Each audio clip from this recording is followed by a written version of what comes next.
gâtés, bienvenue sur cette nouvelle vidéo où je vais vous parler d'œufs de yoni. Donc, même si vous êtes un homme, je vous conseille de rester si vous êtes un petit peu curieux pour comprendre comment ça fonctionne. Donc, je vais faire une petite parenthèse. Aujourd'hui, j'ai décidé de faire cette vidéo dans mon jardin, au bord de mon bassin. Et pourquoi? Tout simplement parce que nous sommes le 21 juin. Donc aujourd'hui, c'est le jour le plus long de l'année, la journée la plus longue. Et c'est le solstice d'été et c'est également la fête de l'Ita, donc qui est une fête païenne et wiccan. Donc voilà, ça regroupe pas mal de circonstances. Il fait beau, il fait pas trop chaud, même si je suis à Marseille, la température est correcte, mais j'ai quand même du coup mis un petit pull parce que j'avais un petit peu froid. Une petite brise, j'espère que le bruit de l'eau derrière ne vous dérangera pas trop, mais voilà, je trouvais que le cadre était sympa pour vous parler de féminin sacré et d'œufs de yoni. Voilà, je trouvais que ça allait bien ensemble. Alors on est parti. L'œuf de yoni, vous connaissez peut-être, vous en avez déjà entendu parler, en tout cas vous allez sûrement en entendre parler de plus en plus parce que ça devient de plus en plus à la mode. Qu'est-ce que c'est exactement? En fait, c'est un œuf en pierre, donc on va utiliser ça pour le côté thérapeutique et dans plusieurs sens en fait, pour le côté thérapeutique mécanique et pour le côté thérapeutique spirituel, d'accord? Donc on va utiliser la lithothérapie pour le côté holistique et on va utiliser la forme œuf pour le côté mécanique de la thérapie. Et l'œuf de yoni, concrètement, comment ça s'utilise? En fait, c'est un œuf qu'on va introduire directement dans son vagin. Donc, ce qui va permettre de travailler sur plusieurs choses. Premièrement, on va utiliser ça pour le côté mécanique. Donc, il va falloir choisir un œuf avec une taille qui va correspondre à votre intimité. C'est-à-dire que si vous n'avez jamais eu d'enfant et que vous avez un périnée tonique, vous allez pouvoir utiliser un œuf de petite taille, voire de moyenne taille pour commencer. Si vous avez déjà eu un enfant, on va commencer directement à la taille intermédiaire, voire la grande taille si votre périnée est très relâché.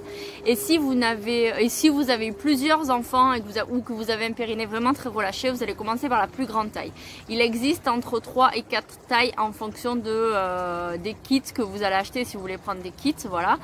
Et après, il existe aussi différentes pierres. Donc, en fonction de la taille, vous allez avoir du coup des œufs de plus en plus lourds, mais surtout de plus en plus volumineux qui vont vous permettre de rester plus longtemps dans votre utérus, dans votre vagin, pardon, pas du tout dans l'utérus, ça n'a rien à voir. Et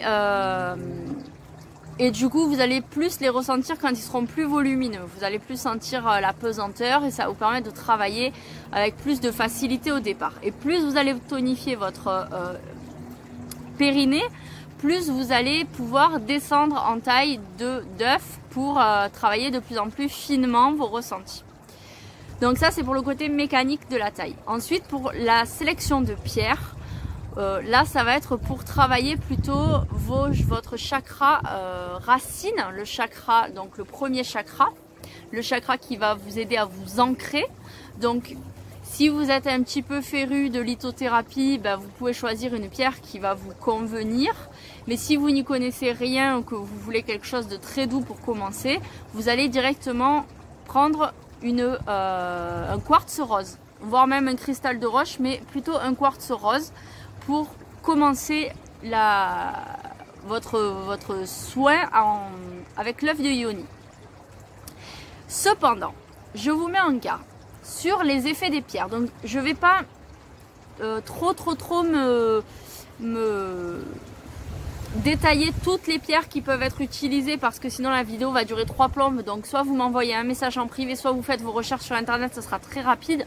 Mais si vous choisissez une pierre, regardez d'abord sa compatibilité avec votre biochimie parce que certaines pierres sont composées de cuivre, de fer, de plein de composés chimiques en fait, de minéraux et de composés chimiques mais naturels qui peuvent être toxiques même à très faible dose. Donc faire des élixirs c'est déjà très dangereux quand on n'y connaît rien Et en plus, si vous les utilisez directement sur vos muqueuses, ça peut être aussi très dangereux. Sachant qu'en plus, il va falloir essayer de trouver des œufs de yoni qui ne soient pas traités. Parce qu'en fait, pour les pierres, souvent, on utilise des traitements chimiques pour finir de les dépolir, de les faire briller, voilà, pour leur rendre un aspect plus appétant, plus vendeur. Du coup, on utilise des produits, des acides, etc. Et tout ça, c'est pas bon. Donc, il faut en plus trouver des œufs de yoni qui soient le plus naturel possible. Donc, franchement, je vous déconseille, je sais pas ce que ça vaut dans les kits en fait, mais vraiment de faire très attention si vous utilisez des œufs de yoni parce que vous risquez vraiment de mettre votre santé en danger. Donc ça, c'est le premier avertissement que j'ai pour vous. Autre chose, dans certains kits d'œufs de yoni, vous avez des œufs qui sont vendus avec une cordelette. C'est-à-dire que l'œuf est troué de part en part et une petite cordelette passe à l'intérieur, ce qui va vous permettre de pouvoir retirer l'œuf plus facilement en tirant dessus comme si vous aviez un tampon. Le problème, là c'est le côté scientifique qui vous parle, c'est que c'est un nid à microbes. C'est impossible de désinfecter l'œuf à l'intérieur et dans la matière de la corde, d'accord? La corde c'est composé de fibres, de microfibres, quelles qu'elles soient, que ce soit du coton ou que ce soit de la fibre synthétique. C'est très compliqué à désinfecter vraiment en profondeur, enlever toutes les bactéries. Vous risquez de vous choper des infections de malades. Même si vous faites bouillir vos pierres, en plus vous risquez de les altérer. Donc même en faisant bouillir vos pierres, vous risquez de choper des infections de malades parce que vous n'arriverez pas à désinfecter correctement l'intérieur de votre pierre. Donc franchement, si j'ai un conseil à vous donner, c'est n'utilisez pas d'œuf de yoni avec une ficelle. Votre vagin n'est pas un puits sans fond. L'œuf finira par sortir même si vous avez du mal à l'attraper avec vos doigts. Il faudra simplement, pour le côté mécanique, tousser, pousser pour essayer de l'évacuer. Mais franchement, je vous déconseille les œufs avec des ficelles. Je trouve ça hyper dangereux. Autre chose, l'œuf de yoni, quelle que soit la matière de votre œuf, du moins la matière minérale, quel que soit la chatte est dans l'arbre juste à côté de moi. Quelle que soit la pierre que vous allez utiliser, toutes les pierres sont micro-poreuses. Elles ont des micro-fissures, des micro-trous, des micro-aspérités qui font que même si elle était là totalement désinfectée, une fois à l'intérieur de votre vagin, elle va servir de support à toutes les bactéries que vous avez à l'intérieur de vous. Donc, si vous n'avez pas de problème de santé particulier, vous avez quand même des bactéries à l'intérieur de votre vagin. C'est ce qu'on appelle la flore, d'accord? Cette flore, elle est très bien équilibrée en temps normal. Mais ça ne veut pas dire qu'elle ne comporte pas de bactéries pathogènes, c'est-à-dire des bactéries qui peuvent vous rendre malade. C'est seulement que les bonnes bactéries sont en plus grand nombre et elles arrivent à maîtriser les bactéries pathogènes qui peuvent se trouver à l'intérieur de votre vagin. Le problème, c'est qu'en introduisant un corps étranger, que ce soit un œuf, que ce soit un tampon, que ce soit quoi que ce soit d'autre, vous allez servir cet objet va servir de support au développement de ces bactéries. Et peut-être que ces bactéries pathogènes, elles vont arriver à se multiplier beaucoup plus vite que ce qu'elles l'auraient fait en temps normal et du coup, vont vous causer des infections. Les pierres, même si elles ont d'excellentes vertus, qu'elles peuvent vous aider à vous soigner, à guérir certaines pathologies, elles ne sont pas antifongiques, elles ne sont pas antibactériennes. Donc, vous risquez d'attraper des maladies ou des mycoses avec un œuf de yoni, même s'il a été préalablement très bien lavé, tout simplement parce qu'à l'intérieur de vous, vous avez une flore et qu'avec l'introduction de l'œuf, vous risquez de déséquilibrer cette flore et de la faire se créer, cette flore pathogène, de la faire se créer et du coup de vous causer des infections. Donc, pour l'utilisation de l'œuf de yoni, ce que je vous préconise, c'est de la garder 1 à 2 heures maximum par jour et pas tous les jours. Je vous mets en garde contre cette idée que beaucoup de femmes qui les utilisent ont, qui est de garder votre œuf de yoni jusqu'à ce qu'il tombe de lui-même. Parce que certaines femmes ont un périnée très tonique et l'œuf peut rester à l'intérieur de leur vagin durant des jours entiers. Donc je vous dis pas la catastrophe pour la flore de votre intérieur en fait. C'est vraiment une grosse catastrophe. Déjà, vous risquez d'endommager votre périnée, contrairement à l'utilité de base qui est de le renforcer, parce qu'avec un objet à l'intérieur de vous pendant des jours et des jours, ben, vous risquez d'abîmer vos muscles périnéaux, je ne sais pas comment on dit au pluriel, vos muscles du périnée. Et du coup, vous risquez de vous faire mal, de vous blesser et surtout de créer des infections. Donc non, on ne laisse jamais un œuf de yoni jusqu'à ce qu'il tombe de lui-même. Sauf si vous avez un périnée super fatigué et qu'au bout de 10 minutes, l'œuf tombe, là d'accord. Mais passer 2 à 3 heures vraiment grand maximum, il faut l'enlever. D'accord? On ne le met pas le matin en se disant je l'enlèverai ce soir en rentrant. Non, on le garde quand on est chez soi pour faire un peu de ménage, lire un livre, prendre peut-être un bain et encore, non, il y a quand même des risques. Donc voilà, on le garde le temps d'une séance, pas jusqu'à la Saint-Glinglin. Vous voyez, c'est très dangereux de faire ça, vraiment. Et les femmes qui vous diront non mais moi je le fais, j'ai jamais eu de soucis, tant mieux pour elles. Tant mieux pour elles, grand bien leur fasse, mais n'écoutez pas ces conseils qui sont vraiment très dangereux. C'est pas parce que pour certaines personnes ça se passe bien que ça va se passer bien pour tout le monde, d'accord? Elles font partie d'une minorité de femmes et tant mieux pour elles et pourvu que ça dure, mais ne faites pas ça, c'est très dangereux. Donc voilà, ça c'était vraiment des conseils de mise en garde de l'utilisation de l'œuf de yoni.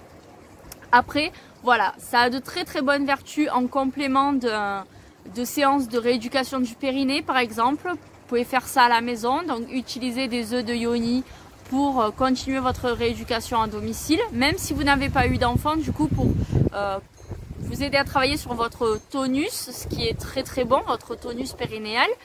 Vous allez aussi pouvoir l'utiliser, donc comme je vous disais, pour travailler sur votre chakra racine. Donc en fonction de la pierre que vous allez utiliser, ben, vous êtes carrément dans le chakra racine, donc vous allez pouvoir travailler de l'intérieur. Mais c'est pas une chose obligatoire pour travailler son chakra racine. Vous pouvez mettre une pierre simplement posée à l'entrée de votre vagin ou si vous voulez dans votre sous-vêtement, mais pas obligatoirement, vous pouvez être à plusieurs centimètres et vous allez aussi travailler votre chakra racine. Donc réfléchissez bien quand vous utilisez un œuf de yoni. Je trouve que c'est une très belle technique quand elle est bien utilisée avec des pierres qui sont naturelles, qui sont adaptées à la chimie humaine, à notre chimie biologique humaine, qui sont utilisées de façon réfléchie, consciente et qu'en plus vous allez pouvoir porter une intention sur ce que vous faites, d'accord? Parce que par exemple, porter l'œuf le matin et l'enlever le soir, il n'y a pas d'intention. Vous le mettez, vous vous rappelez même pas que vous l'avez, donc en définitive, vous enlevez une partie du travail. L'idée, c'est de faire ça en conscience, comme quand vous êtes, pour celles qui ont eu des enfants ou qui ont déjà eu des problèmes de relâchement du périnée, quand vous faites une rééducation périnéale, vous faites ça en conscience. Votre kiné ou votre sage-femme ne vous dit pas « Oh ben mettez un casque sur les oreilles ou lisez un bouquin et je me débrouille ». Non, elle vous demande d'être présente, de faire le travail, de contracter vos muscles, etc. Donc c'est pareil à la maison, c'est pas parce que vous n'êtes pas avec un professionnel qu'il faut faire ça par-dessus la jambe, sinon ça n'a aucun intérêt. Donc voilà, c'était des petites mises en garde que je trouvais très très importantes. Peut-être que cette vidéo va même troubler certaines personnes parce que peut-être que ça va parler plus négatif que de vertu, mais je trouvais ça super important parce qu'en fait moi toutes les vidéos que je vois sur le net ça parle que de des vertus, oui les conversations c'est toujours oui mais moi je le garde des jours entiers, oui j'utilise telle pierre, mais on peut pas utiliser n'importe quoi parce que comme je vous dis il y a des pierres qui sont chargées de choses qui sont pas bonnes à être ingérées ni à être utilisées sur le corps. Il y a même certaines personnes qui font des réactions à des quartz roses sur la peau parce que vous transpirez, parce que vous êtes chimiquement actif et vous pouvez réagir à certains produits. Et le quartz rose, vous pouvez réagir non pas forcément parce que vous êtes allergique au quartz, mais parce qu'il a été travaillé chimiquement aussi et du coup ça crée des réactions. Vous voyez, si vous utilisez du bicarbonate de soude et du vinaigre, vous pouvez manger le vinaigre, vous pouvez même manger le bicarbonate de soude, mais tous les deux indépendamment sont très bien, mais lorsque vous les mélangez, ça crée une réaction chimique qui peut être un petit peu corrosive. Donc c'est exactement pareil entre vous et les pierres, même si ça vous paraît anodin. Rien n'est anodin dans la vie. Donc on fait toujours attention à ce qu'on fait. On ne conseille pas à ses copines d'utiliser n'importe quelle pierre non plus, pour des raisons de sécurité, puis aussi parce que du coup, chaque pierre est propre à soi et à ce que l'on veut travailler. D'accord, donc ça c'est très très important. Voilà, je pense avoir fait le tour de tout ce que je voulais vous dire par rapport à l'œuf de yoni. J'espère que ça vous aura éclairé sur pas mal de points, que ça vous aura peut-être, si vous l'utilisez, prêté peut-être à réfléchir un peu plus à comment mieux l'utiliser ou peut-être faire attention, parce que c'est vraiment pour vous protéger que je vous fais ce genre de vidéo. Là j'ai un œuf en sodalite, mais je ne l'utilise pas, c'est simplement parce que j'aime beaucoup cette pierre et que je trouve cet œuf magnifique, mais je pense pas l'utiliser personnellement parce que je n'en éprouve pas le besoin. Mais voilà, je voulais surtout vous montrer la forme et puis avoir quelque chose, un support pour vous parler de ça. Mais voilà, je vous fais de gros bisous, je vous dis à très bientôt pour une nouvelle vidéo.